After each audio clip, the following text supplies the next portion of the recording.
결국에는 지금 시장은 이제 트럼프 이제 1기 시절인 2019년과 조금 비교를 할 수밖에 없다라고 생각을 하고 있습니다. 그 당시에도 90일가 유예를 계속 해왔었고, 그때와 지금은 인프라나 이런 환경 자체가 정말 달라지긴 했죠. 미국이 대미 수출이 가장 큰 국가가 이제 중국이었다면은 지금은 이제 멕시코나 캐나다 그리고 베트남 등 여러 국가들이 비중이 굉장히 높아진 상황이기 때문에 중국도 굉장히 경제 성장률이 빠르게 이제 치고 올라오게 되면서 이제 예전에 중국은 좀 아니라고 좀 생각을 하고 있기 때문에.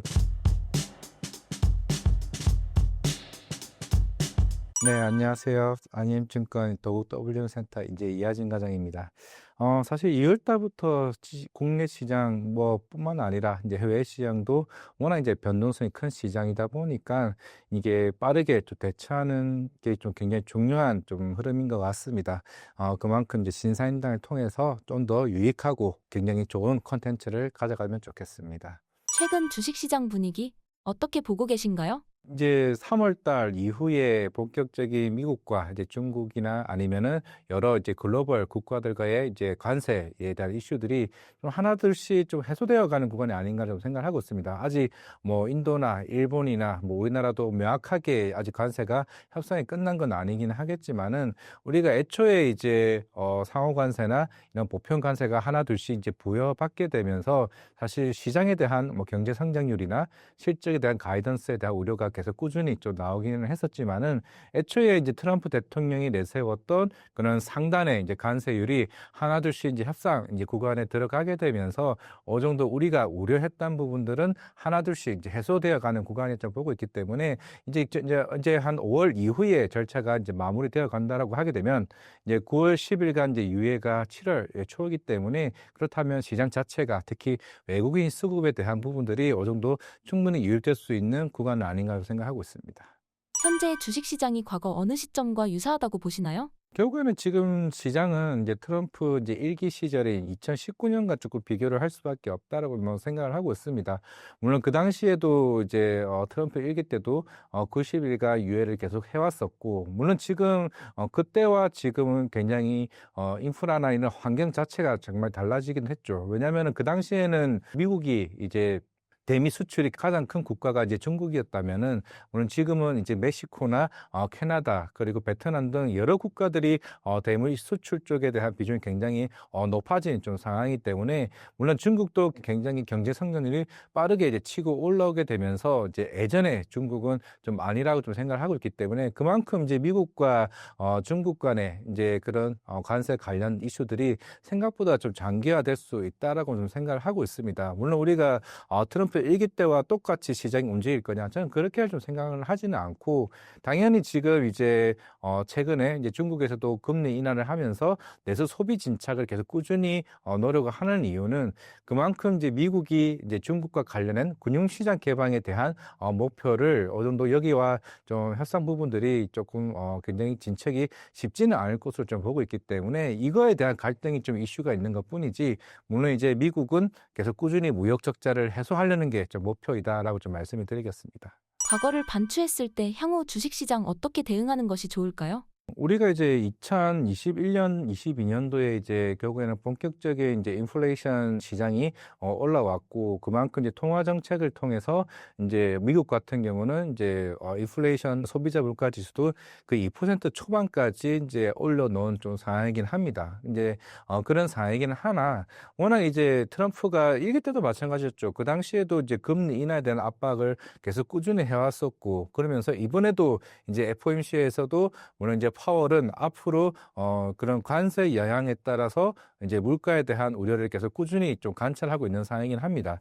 이번 5월 8일 날 이제 FOMC 이후에 이제 파월 의장은 계속 얘기를 했던 거는 그만큼 이제 향후에 관세 우려에 따른 인플레이션 변화를 계속 꾸준히 지켜보자는 거죠. 원래는 시장에서는 6월 달에 금리 인하에 대한 목표치를 좀 어느 정도 두고 있었고, 실제로 CME 패드워치도 6월 달 이제 금리 인하를 받습니다. 하지만은 FOMC 이후, 특히 파월 의장의 기자회견 이후에 7월 달로 이제 어느 정도 미루어졌다라는 거는, 물론 이제 향후에 관세 협상이 어떻게 변하기는 하겠지만은 일단은 5월 18일 정도, 5월 15일 정도 그때 이제 소비자 물가 지수 발표가 있을 겁니다. 최근에 중고차 가격이 빠르게 이제 반등하는 흐름이 좀 나왔더라면은 결국에는 이제 다시 한 번 더 인플레이션 우려가 좀 제기되는 측면에 있는 상황이기 때문에 요 통화 정책에 대한 변화가 좀 생길 수 있다는 측면이기 때문에 우리가 아직까지는 그런 매크로 지표에 대한 좀 불확실성이 아직까지는 좀 상존한다라고 좀 볼 수가 있는 상황이기 때문에 저는 개인적으로 6월, 7월까지는 좀 계속 방향성에 대해서 명확하게 좀 보여주기는 좀 쉽지 않을 거로 보고는 있지만은 물론 앞에서 얘기했던 것처럼 관세 협상이 생각보다 빠르게 진행된다라고 하게 되면 그럼 당연히 인플레이션이나 있는 통화 정책에 대한 방향성은 어느 정도 빠르게 좀 진척되지 않을까 생각을 하고 있습니다. 한미 관세 협상의 전망과 이것이 주식시장에 미칠 영향은 어떻게 보시나요? 물론 아직 관세 발표가 나오지는 않았지만은 지금 1분기 실적이 한참입니다. 특히 자동차, 뭐 반도체, 그 대부분의 이제 대미 수출 비중이 높은 이제 회사들의 실적들이 1분기 굉장히 잘 나왔죠. 그건 자동차도 마찬가지였고 반도체도 마찬가지입니다. 근데 그 잘난 이유가 있죠. 그러니까 4월 달부터 관세가 본격적으로 부과가 되게 되면서 실제로 선제 주문이 들어온 겁니다. 그러니까 2분기에 나가야 될 물량들이 이 관세가 부과되기 전에 물량이 들어왔기 때문에 1분기 실적이 생각보다 굉장히 잘 나왔죠. 이거를 우리가 흔히 말해서 1분기 실적에 대한 함정이라고 좀 볼 수가 있을 것 같습니다. 대신에 2분기 실적이 생각보다 쇼크가 나올 성이 분명히 좀 있는 상황이고, 물론 이거는 당연히 소비가 살아나면 모르겠지만은 똑같은 1분기와 소비가 계속 꾸준히 유지된다라고 하게 되면은 당연히 소비자 입장에서는 나는 빨리 2, 300만 원 정도 저렴한 가격의 자동차를 사고 싶지, 관세 부과된 이후에 자동차를 사지는 소비 자체가 좀 위축될 수밖에 없다는 측면이 있는 상황이기 때문에 그런 측면이 일단은 한미 관세 협상에서 굉장한 주요한 걸림돌이라고 좀 생각을 하고 있습니다. 물론 결국 이제 5월 8일 날 이제 APR이나 이제 화장품 실적 발표를 보게 되면 이건 아모레 퍼시픽도 마찬가지였습니다. 아모레 퍼시픽 자회사 이제 코스RX가 이번 실적 발표가 굉장히 잘 나왔습니다. 그거는 이제 코스RX 같은 경우는 북미 매출 비중이 굉장히 높은 이제 자회사인데 특히 이번에 북미 쪽 실적이 굉장히 잘 나왔습니다. 그리고 4월 달 수출 데이터를 확인해 보더라도 화장품 섹터 같은 경우는 특히나 이제 관세가 부과된 이후임에도 불구하고 1분기 때 선제 주문이 아니라 2분기에도 일단은 오더 물량들이 계속 꾸준히 좀 나오고 있다는 측면이기 때문에 우리가 관세 때문에 수요가 모든 게 다 위축되는 게 아니라 섹터별로 좀 다른 흐름으로 조금 관찰해 볼 필요는 있다라고 생각하고 있습니다. 그만큼 반도체나 이런 자동차와 같은 큰 이제 소비재 같은 경우는 일단은 시장이 좀 부담으로 좀 작용할 수 있다라고 정도만 말씀을 드리겠습니다. 현재 트럼프가 그리고 있는 시나리오는 어떻게 보고 계신가요? 일단 5월 초쯤, 물론 지금 인도, 일본 쪽에 대한 관세 협상이 생각보다 빠르게 좀 나올 수 있지는 모르겠는데, 물론 최근에 이시바 총리가 얘기를 해왔죠. 물론 처음에는 이제 미국과의 협상이 생각보다 빠르게 좀 나올 줄 알았는데, 자동차 관세에 관련해서는 생각보다 지지부진한 모습을 보이고는 있습니다. 물론 일본도 자동차 산업이 굉장히 중요하고, 닛산이나 아니면은 이제 도요타와 같은 혼다, 이런 3대 자동차들이 특히 북미 쪽에 대한 비중 자체가 대략 한 20, 30% 되는 비중이기 때문에 만약에 미국이 자동차 관세를 이제 일본이 원하는 만큼 관세를 인하를 하지 않게 되면은 그만큼 산업에 대한 타격도 굉장히 크죠. 이게 물론 일본은 최근에 꾸준히 지금 이제 금리를 인상하는 이제 기조에 있는 상황이기 때문에 과연 관세 부담에 따라서 그런 인플레이션에 대한 부담이 생기게 된다라고 하게 되면은 생각보다 일본은 금리 인상 속도가 빨라질 수 있다는 측면이 있는 것 같습니다.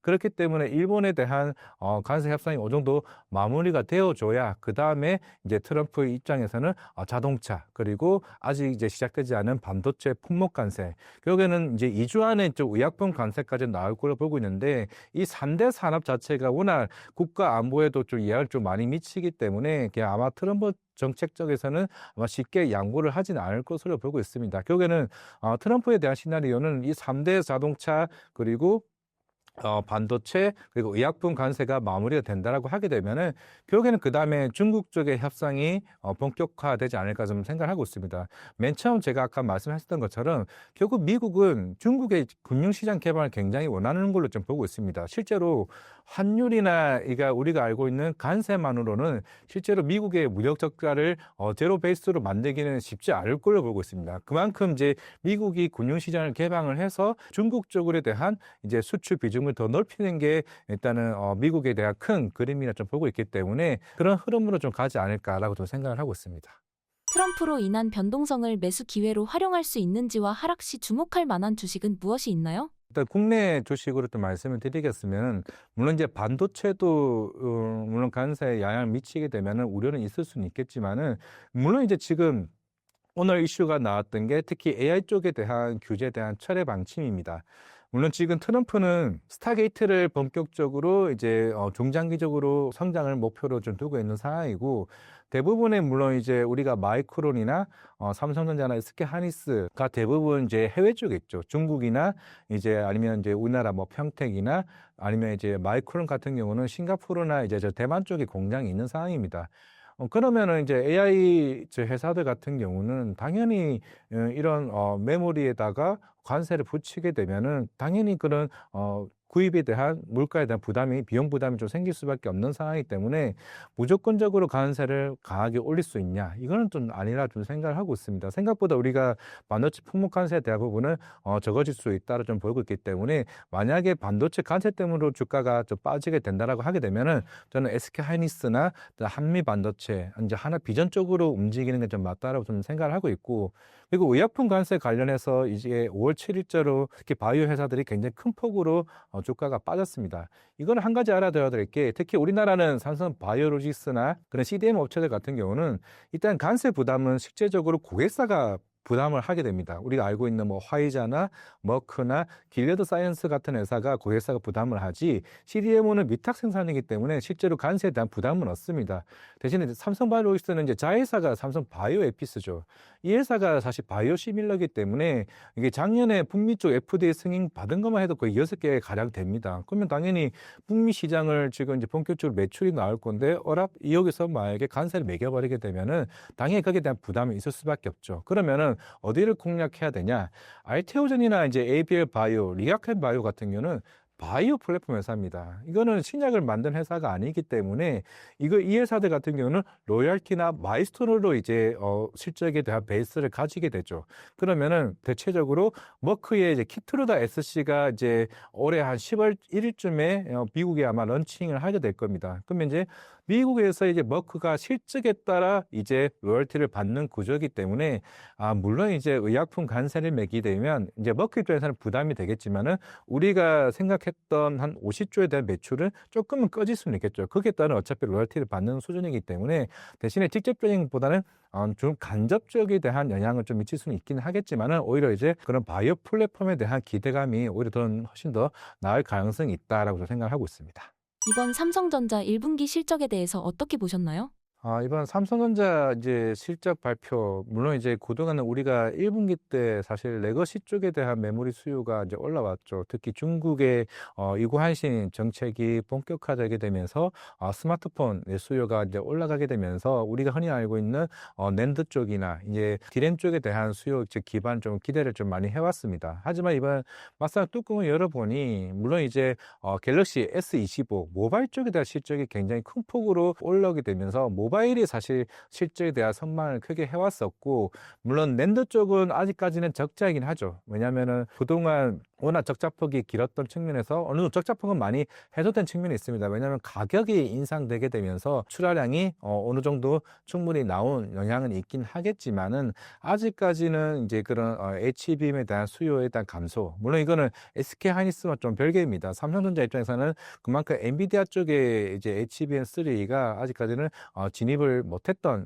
측면이 있는 상황이다 보니까 그런 HBM에 대한 기대감이 줄어들게 되었고 대신 디램이나 낸드 쪽은 가격 인상에 따른 어느 정도 주가에 대한 선방 실제적으로 반도체 자체만으로 영업이익이 한 1.1조입니다. 아까 제가 6.7조라고 얘기를 해왔기 때문에 그만큼 이제 모바일 쪽에서 거의 4조 가량의 영업이익을 충분히 메꾸게 되면서 숫자적으로는 충분히 이제 컨센보다는 거의 1조가 넘는 회복은 했지만은 아직 반도체 쪽으로서는 조금 더 2분기까지 좀 지켜봐야 된다고 생각하고 있습니다. 전영현 부회장이 2분기 중 HBM3 12단 제품을 양산할 것이라고 지난 주주총회에서 밝혔습니다.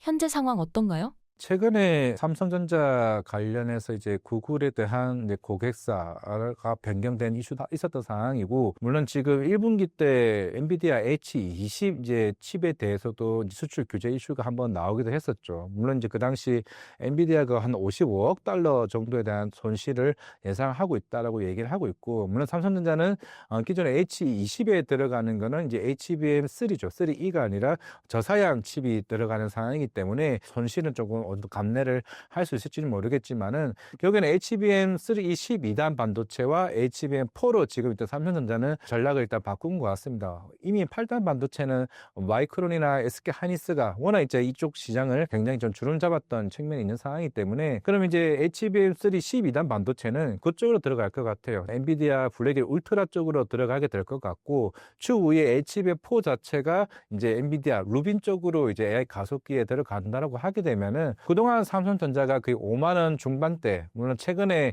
6만 원 가까이 충분히 돌파도 하긴 했지만은, 결국에는 엔비디아 쪽에 들어가는 흐름이 생각보다 좀 지지부진하는 것 같습니다. 그러면은 당연히 엔비디아가 최근에 수출 규제 이슈가 있게 되면서 블랙의 울트라에 대한 진입 여부가 생각보다 빨라지게 된다라고 하게 되면은, 결국 삼성전자는 3, 4분기를 좀 노릴 수밖에 없다라고 좀 생각을 하고 있다면, 물론 정영한 이제 본문장 얘기처럼 HBM3E 12단 반도체, 그게 원래 예상 시나리오라고 하게 되면은 2분기 때 진입하는 게 좀 맞거든요. 그러면은 들어간다라고 하게 되면 2분기 실적이 생각보다 들어가게 되었을 때, 그러면 주가에 대한 흐름은 충분히 달라질 수는 있겠지만은, 지금 당장까지는 SK 하이닉스가 거의 19만 원 가까이 주가가 올라왔던 만큼 일단 시장 자체만으로는 SK 하이닉스 쪽에 일단 손을 들고 있는 것 같습니다.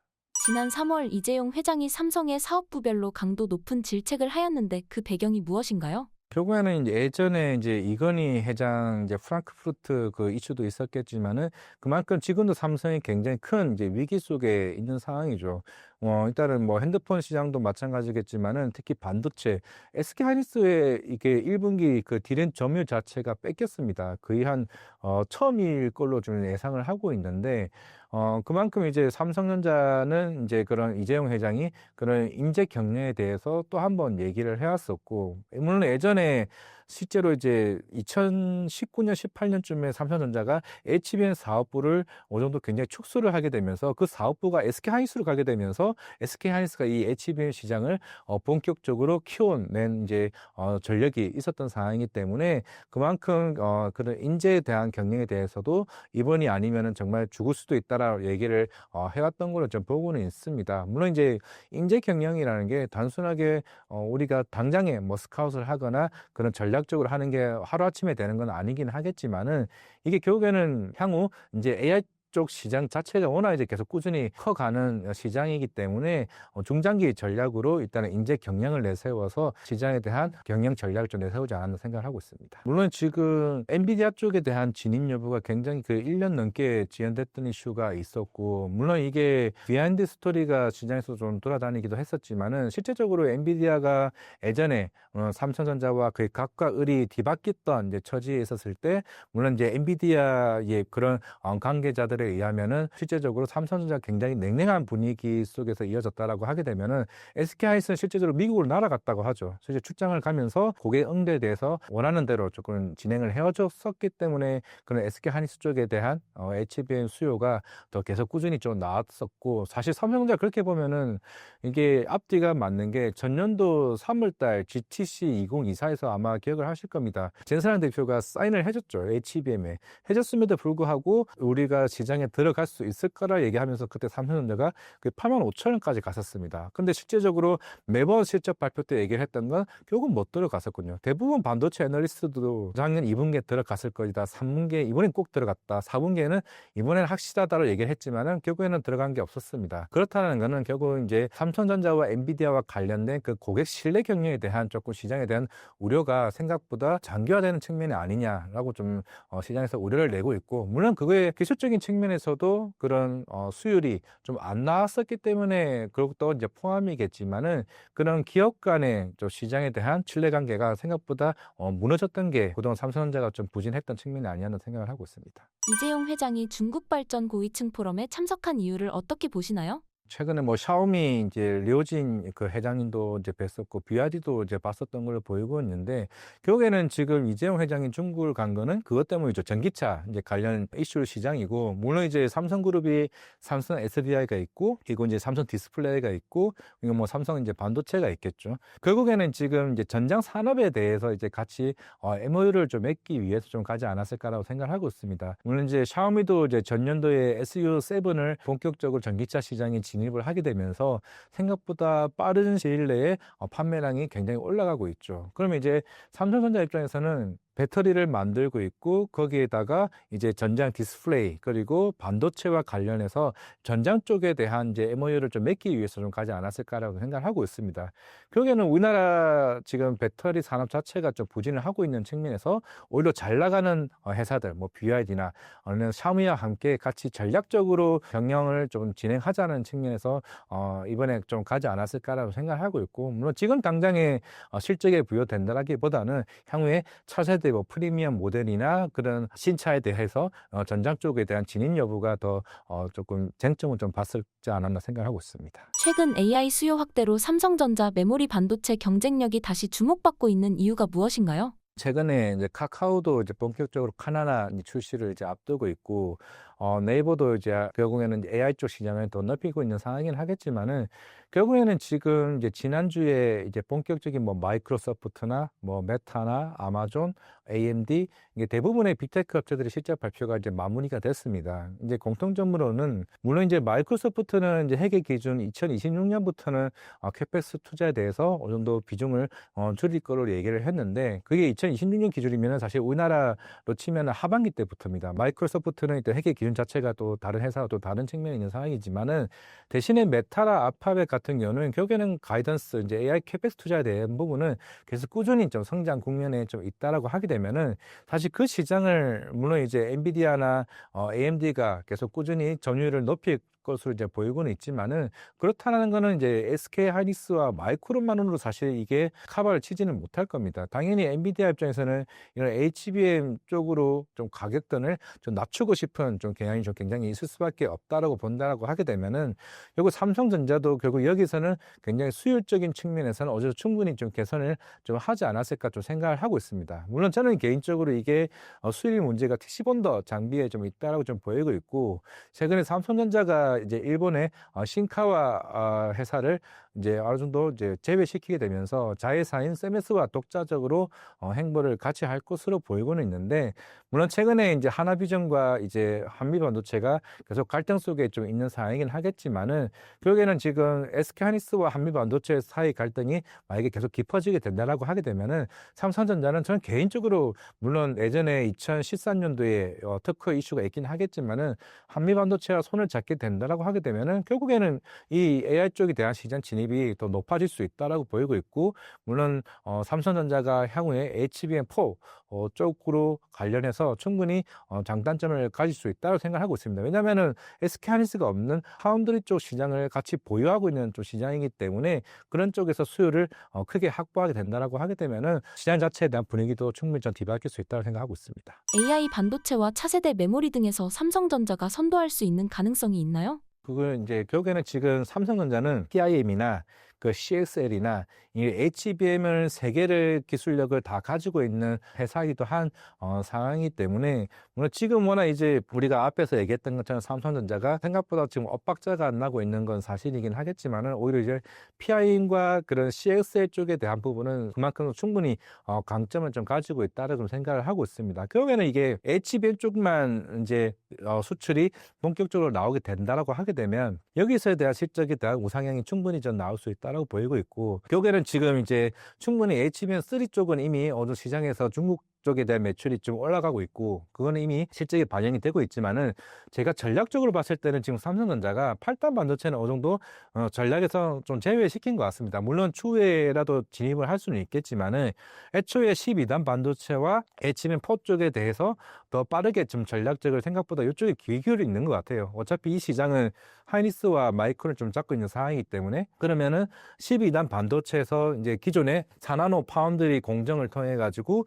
수율이 생각보다 빠르게 올라오게 된다라고 하게 되면은, 그러면 그 데이터에 대한 속도 자체가 진전이 있다라면은 충분히 저는 SK 하이닉스와 경쟁을 할 수 있다는 생각을 하고 있습니다. 그러면은 올해 하반기쯤에 만약에 지금 SK 하이닉스가 한 10월쯤에 HBM4를 좀 양산에 앞두고 있는 상황이고, 삼성전자가 9월이나 10월 쪽으로 이제 만약에 먼저 선제적으로 대응을 한다라고 하게 되면은 좀 삼성전자가 충분히 좀 경쟁력이 있다 생각하고 있습니다. 삼성전자가 미국에 기밀 의견을 냈다고 했는데 어떤 내용인가요? 결국에는 지금 이제 미 상무부 쪽에서 계속 꾸준히 중국과 관련된 수출 규제 이슈를 얘기가 하고 있는 상황이고, 물론 이제 미국은 계속 국가 안보와 관련해서 반도체가 굉장히 중요한 좀 산업이다 보니까 계속 중국 쪽에 대한 수출을 규제를 지금 하고 있는 측면인 것 같습니다. 그런 측면에서 삼성전자뿐만 아니라 최근에 젠슨한 대표도 이런 중국 쪽에 대한 수출 규제와 관련해서 계속 제고해달라 이런 요청을 계속 해왔었죠. 왜냐면은 우리가 아니더라도 중국은 창신 반도체나 AI 칩 같은 경우는 하위 쪽의 기술력을 올라갈 수 있는 기회만 줄 뿐이다 얘기를 할 수 있는 거죠. 물론 이제 중국은 올해 자국의 반도체에 대한 자금률을 25%까지 올리려고 하고 있는 상황입니다. 그러면 전체 시장에 대한 점유율을 창신 반도체, 이게 CSMT죠. 시장에 대한 점유율을 그 10%까지 올라갈 수가 있는 거죠. 그러면은 삼성전자와 SK 하이닉스 입장에서는 굉장히 부담이 될 수밖에 없을 겁니다. 당연히 저가형으로 나오는 이제 D램 반도체인 상황이기 때문에, 물론 지금 DDR4이긴 하겠지만은 DDR5까지 물론 시장에서 보는 거는 한 3년 정도 걸릴 수 있다라고 보고는 있긴 하겠지만은, 그에 대한 기회를 주지 말자는 게 젠슨한 대표에 대한 목적인 거고, 당연히 삼성전자 입장에서도 우리도 지금 빠르게 기술력을 올리고 있는 상황이고, 당연히 실적이 좋고 숫자가 나와줘야 이제 R&D에 대한 투자가 계속 꾸준히 좀 이어질 수 있다는 측면이기 때문에, 그런 측면에서 이번에 미국 상무부에 좀 요청을 하지 않았나 좀 생각하고 있습니다.